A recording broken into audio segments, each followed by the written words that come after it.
Hey guys, we're back as promised with a tipped video for the Gates of Discord expansion. This dungeon's a little bit different than Vexed. The Vexed is you just kill a bunch of mobs and you're pretty much done with the instance after you killed so many. This one there's like little tiny mini events along the way. They're nothing overly complicated, but we're going to go over each one here. So you'll see I have a map pulled up and you have event 1, 2, 3, 4, and 5. And if you want to open up the link in the description and follow along to the for the map locations, you kind of see what I'm talking about. And then the last one here is just the flag NPC. This will be the guy you talk to at the end. So we'll just hit the play button here. And so right here, we're just kind of at the zone in. And the difficulty of this is about the same as Vexed. You're going to want to have an enchanter in the group. It would be really helpful. Pretty much everything's slowable. Having charm pets is really going to speed this up a lot, especially if your enchanter is geared and he's actually geared enough to like haste the pet without getting one shot on a break. That's really nice to have, so I do recommend enchanters for this. Other than that, you're going to probably want to have a pretty geared tank, plane of time and above. But yeah, so those are basically the requirements here, and we'll fast forward a little bit. And let's see here, we'll go forward. So we're approaching the first event here, and let's go back and pause that. So let's see what happens. So we're all running into this first room, and on the map, this is the circle number 1. This is like the Crag beast here. And you'll see once a few people get in range of the room, you don't want to go all the way in, but you want to get pretty close. I think it's 3 people that are required to get fairly close to the room. These Crag beasts will spawn. I want to say there were 8, it might be 6, but you can kind of just pull these things out. A lot of these mobs, they will run away when they're at low health, so you may want to have a snarer if you have low DPS, or you just want to pull them back so when they do run away, they don't aggro everything else. But those Crag beasts, they're pretty easy mobs. So in here we actually just pulled 3 of them at once, and you can mez them and everything. So that's basically the first event. Once you kill all these hatchlings, this enraged maternal Crag beast spawns. This is kind of like the little mini boss. This guy's incredibly easy. You're just going to plow through him here. And I don't even know if I showed the entire kill, but you'll see after a couple seconds, like he's down to 50, 45, and he dies really fast. So after that, let's pause this for one more second.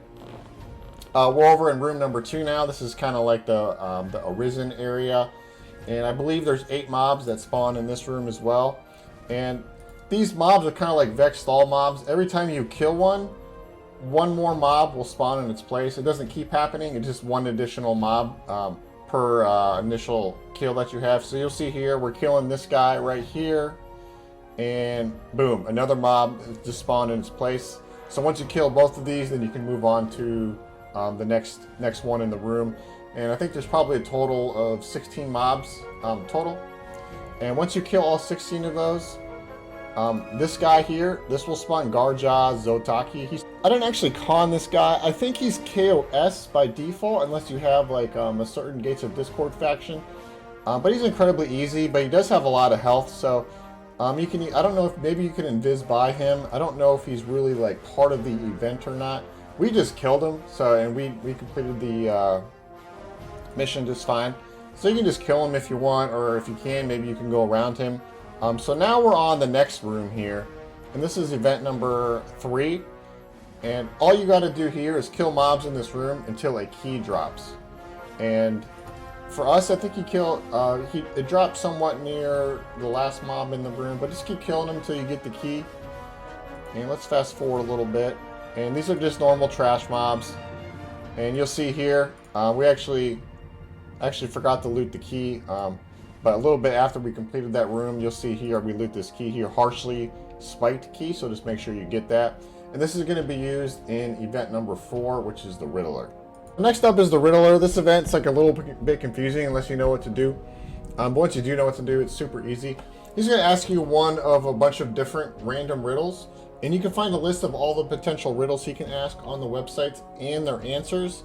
Once you find the answer to your riddle that he gives you, you're going to see a bunch of ground spawns on the ground when you talk to him. So let's see if we can see those. So right here, you see all these bags on the ground? After he gives you the riddle, all these will spawn, and you want to find the item with the item name that correlates to the answer to his riddle, and then once you have that item, you just turn it into him, and you should pass. Now, we turned in the correct answer for his riddle, and we still failed. Now, we think why that happened is because we had too many people talking to him at once, and it probably just bugged the event or something like that. So what I recommend is have everybody stay back, other than the person who looted the key from group 3, because if you succeed, you'll be able to open the door with the key. But if you fail, a bunch of enemies are going to come charging at you. And lucky for you, we have an example of a fail here.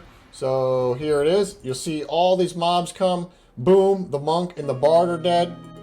And then they charge me. Boom, I'm dead instantly, and the whole group is dead within like 2 seconds. So that's what happens when you fail.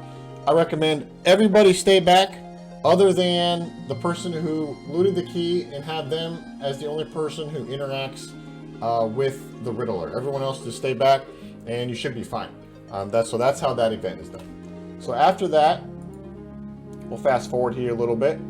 This is the final boss of the dungeon. His name is Kiv Heartseeker Jiru. And the trick to this guy is to not pull him too far away from his spawn point. The farther away he gets from his spawn point, the more he's going to hit for. So you want to try to tank him as close as possible to where he's at right there. You see I throw a ninja star at him, and I'm not tanking him right where he spawns, but I'm pretty dang close. And when we were at this range, he hit for about 1800, and he does rampage as well, but he's also slowable. So you'll see here we kill him. I think he had around 60,000 health according to my parse. And you'll see Tash lands on here. So here's the slow right here. And he just chomped through the charm pet extremely quickly, so I just ended up taking him for the rest. I had defensive stance up, so he didn't really hit me for that much. But overall, just make sure you have a ramp tank, and also you tank him close as possible to the spawn point. Right behind this guy is the bridge. So you run across the bridge, and you'll see the stone spiritist Akano here. Just talk to him, get your flag, and you are done. That's the whole instance. I hope this was helpful. Please make sure to like the video, and thanks for watching. Bye.